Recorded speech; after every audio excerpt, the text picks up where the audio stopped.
Est-ce que tu aimerais apprendre une manière d'améliorer ton ressenti quand tu fais un massage à quelqu'un? Aujourd'hui, Amélie va t'expliquer pourquoi ralentir et prendre ton temps va t'aider dans ta pratique de massothérapeute. Je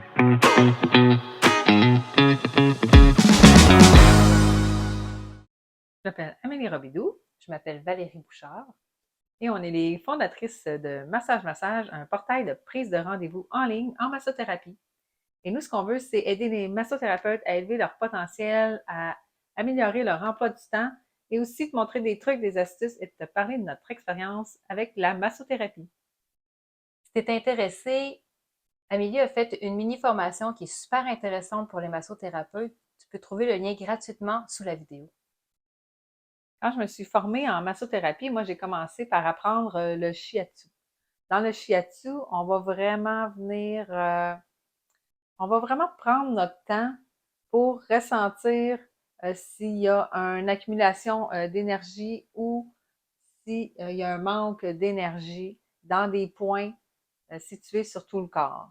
Un peu aussi comme dans les trigger points, ça aussi c'est une technique que j'ai appris.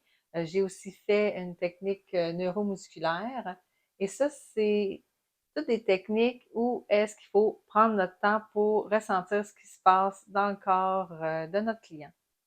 J'ai aussi fait le deep tissue, puis ça aussi, c'est un massage qui est en profondeur, mais qui va être vraiment lent. Lent parce qu'il faut laisser le temps au tissu du corps de se réchauffer. Et c'est ce qui fait qu'on va faire moins de passages que lorsqu'on fait un suédois, par exemple, on va faire plus souvent les manœuvres. Et aussi, ce qui est intéressant, c'est que ça vient moins chercher le système nerveux. Lorsqu'on va plus lentement, bien, le corps du client a le temps de s'adapter à la manœuvre qu'on fait.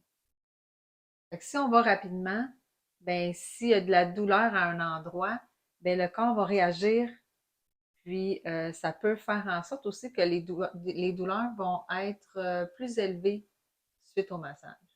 Fait qu'en prenant notre temps, en allant doucement, on va vraiment prendre le temps aussi, on va vraiment trouver plus facilement les petites tensions. Puis en déclenchant moins le système nerveux du client, ben, il va ressentir moins la douleur. Puis ça, moi, c'est ce que je trouve le plus intéressant. J'ajouterais quand même que de prendre notre temps aussi, ça nous donne le temps aussi de penser à notre posture, à notre respiration. Fait que ça fait en sorte que nous aussi, on est dans un bon état pendant le massage. Ce qui est important aussi, c'est quand on ralentit, bien, ça va moins déclencher le système nerveux de notre client. Fait qu'il va ressentir moins la douleur, puis on va pouvoir travailler plus en profondeur. C'est ça qui est intéressant. OK. On va chercher plus de profondeur en ralentissant, puis ça va donner des résultats plus optimaux d'après ma pratique à moi.